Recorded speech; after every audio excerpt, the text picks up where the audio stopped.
किसी को नहीं पता था कि अजीत पवार इस तरह से दुनिया से अलविदा कह जाएंगे।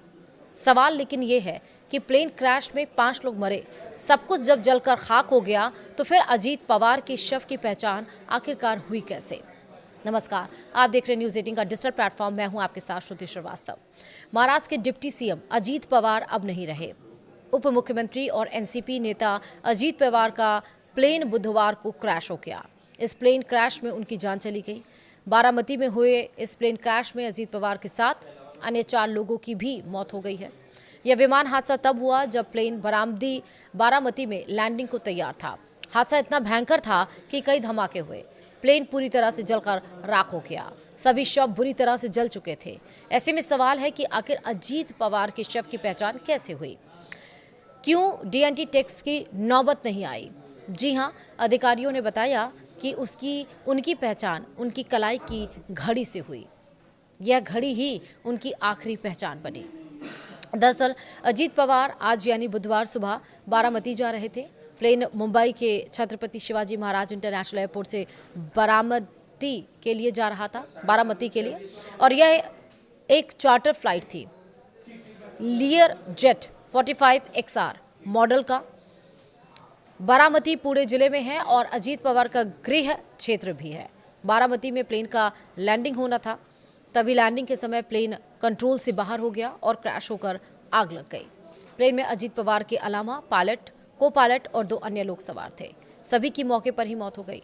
प्लेन क्रैश इतना दर्दनाक था कि आसमान काले धुएं से भर गया।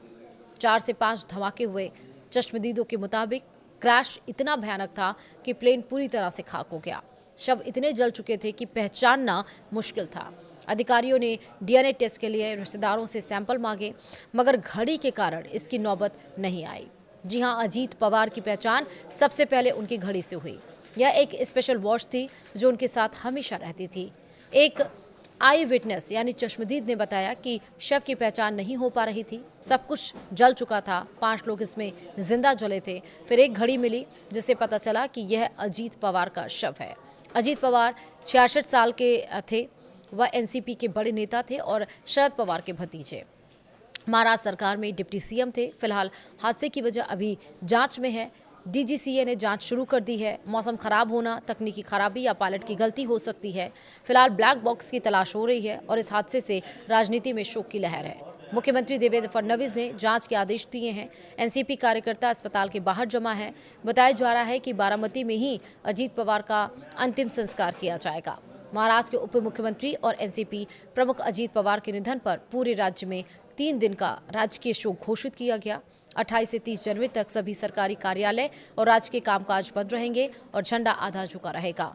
मुख्यमंत्री देवेंद्र फडणवीस ने अपने सभी कार्यक्रम रद्द कर दिए हैं और वह उप मुख्यमंत्री एकनाथ शिंदे के साथ जल्द ही बारामती के लिए रवाना भी हो गए।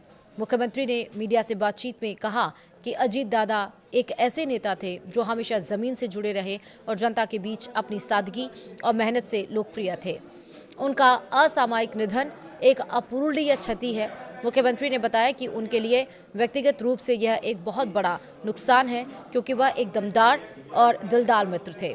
दोनों ने साथ में कई संघर्ष और राजनीतिक लड़ाइयां देखी हैं और महाराष्ट्र के विकास में उनका योगदान अत्यंत महत्वपूर्ण रहा। वीडियो में इतना ही। नमस्कार।